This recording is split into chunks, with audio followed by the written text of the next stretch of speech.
അസ്സലാമലൈക്കും. ഇന്ന് ഞാൻ ഉണ്ടാക്കാൻ പോകുന്നത് കണവ തോരനാണ്. ചില നാട്ടിൽ ഇതിനെ കൂന്തൽ എന്നും പറയും. ഈ തോരൻ ഉണ്ടാക്കിയെടുക്കാൻ വളരെ എളുപ്പമാണ്, വളരെ ടേസ്റ്റി ആയിട്ടുള്ള നല്ല ഒരു തോരനാണ്. അപ്പം നിങ്ങൾ ഈ രീതിയിൽ ഉണ്ടാക്കി നോക്കിയിട്ടില്ലാത്തവർ തീർച്ചയായിട്ടും ഈ രീതിയിലൊന്ന് ട്രൈ ചെയ്ത് നോക്കണം കേട്ടോ. അതുപോലെ തന്നെ ഇത് കണ്ടുകൊണ്ടിരിക്കുന്ന ഐഷ റസ്വയ്ക്കും ഐഷ നസ്വയ്ക്കും സാജിദാക്കും സുമയ കുഞ്ഞിനും 3.5 വയസ്സുള്ള സലുമോനും ഖത്തറിൽ നിന്ന് നൗഷാദ് മലപ്പുറത്തിനും എല്ലാവർക്കും എൻ്റെ ഒരു ബിഗ് ഹായ്.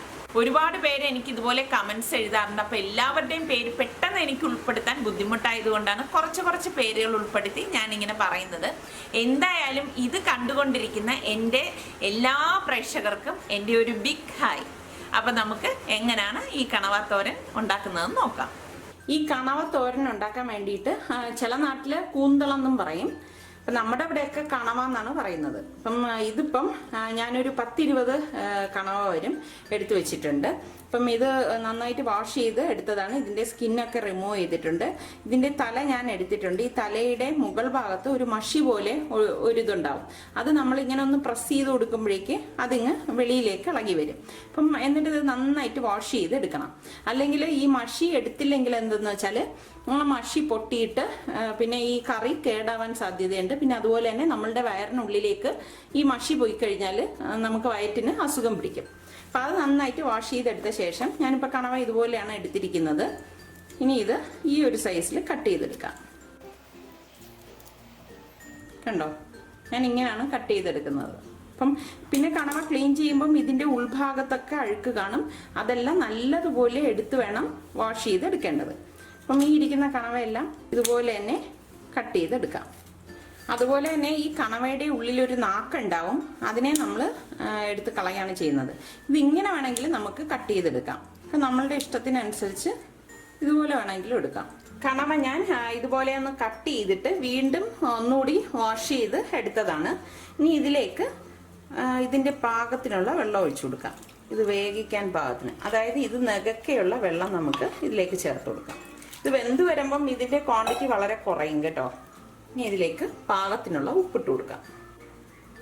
ഇനി ഞാനിവിടെ ഒരു 7-8 വെളുത്തുള്ളി എടുത്തിട്ടുണ്ട്. ഇതുപോലത്തെ ഒരു പീസ് ഇഞ്ചി എടുത്തിട്ടുണ്ട്. ഇനി ഇതൊന്ന് ഇതിൻ്റെ സ്കിന്നൊക്കെ മാറ്റിയിട്ട് ഒന്ന് ചതച്ച് ഇതിലേക്ക് ഇട്ട് കൊടുക്കാം. ഈ ചതച്ച് വെച്ച ഇഞ്ചിയും വെളുത്തുള്ളിയും കൂടി ഇതിലേക്ക് ഇട്ട് കൊടുക്കാം. ഇനി ഇതിലേക്ക് 1/2 ടീസ്പൂൺ മഞ്ഞൾപ്പൊടിയും കൂടി ചേർത്ത് കൊടുക്കാം. കുറച്ച് കറിവേപ്പില കൂടി ഇതിലേക്ക് ഇട്ടിട്ട് ഇതൊന്ന് ഇളക്കി കൊടുക്കാം.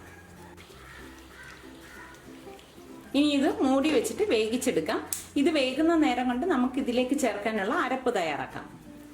ഇനി ഇതിൻ്റെ അരപ്പിന് വേണ്ടിയിട്ട് ഞാനിവിടെ ഒരു 1/4 കപ്പ് തേങ്ങയും അതുപോലെ തന്നെ കുറച്ച് കറിവേപ്പിലയും ഒരു 3 പച്ചമുളക്. പച്ചമുളകും കരിവേപ്പിലയൊക്കെ നിങ്ങളുടെ ആവശ്യത്തിന് എടുത്താൽ മതി. എനിക്ക് കരിവേപ്പില കുറച്ച് കൂടുതൽ ഇങ്ങനെയുള്ള കറികൾക്ക് ഇഷ്ടമുള്ളതുകൊണ്ടാണ് ഞാൻ കുറച്ച് കൂടുതൽ എടുക്കുന്നത്. അതുപോലെ തന്നെ ഒരു 6-7 വെളുത്തുള്ളി അല്ലി എടുക്കണം.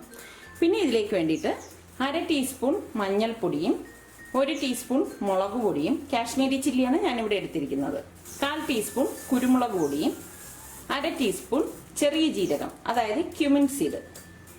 ഇത്രയും കൂടി ഒന്ന് ചതച്ചെടുക്കാം. ഒരുപാട് ഇത് അരയേണ്ട ആവശ്യമില്ല, വെള്ളം ചേർക്കരുത്. ഒന്ന് ചതഞ്ഞ് കിട്ടിയാൽ മതി. മിക്സിയിലാണെങ്കിൽ ഒരു 2 പ്രാവശ്യം ഒന്ന് പൾസ് അടിച്ചാൽ മതി.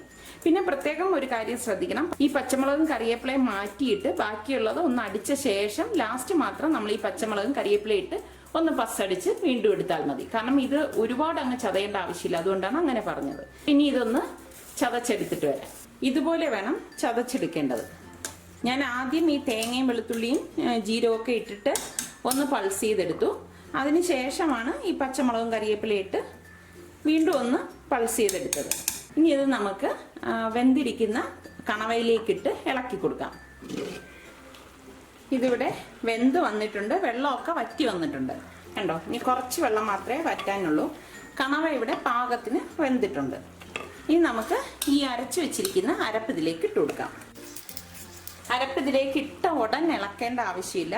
വീണ്ടും ഇതൊന്ന് മൂടി വെക്കാം. നമ്മൾ നോക്കണം ഇതിൻ്റെ വെള്ളം നല്ലതുപോലെ ഒന്ന് വറ്റി വരുമ്പോഴേക്ക് നമുക്കിതെല്ലാം കൂട്ടിയിട്ട് നന്നായിട്ടൊന്ന് മിക്സ് ചെയ്ത് കൊടുക്കാം.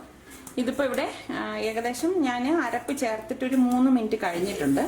ഇതിൻ്റെ അടപ്പ് മാറ്റിയിട്ട് ഇനി നന്നായിട്ട് ഇതെല്ലാം കൂട്ടിയിട്ടൊന്ന് ഇളക്കി കൊടുക്കണം.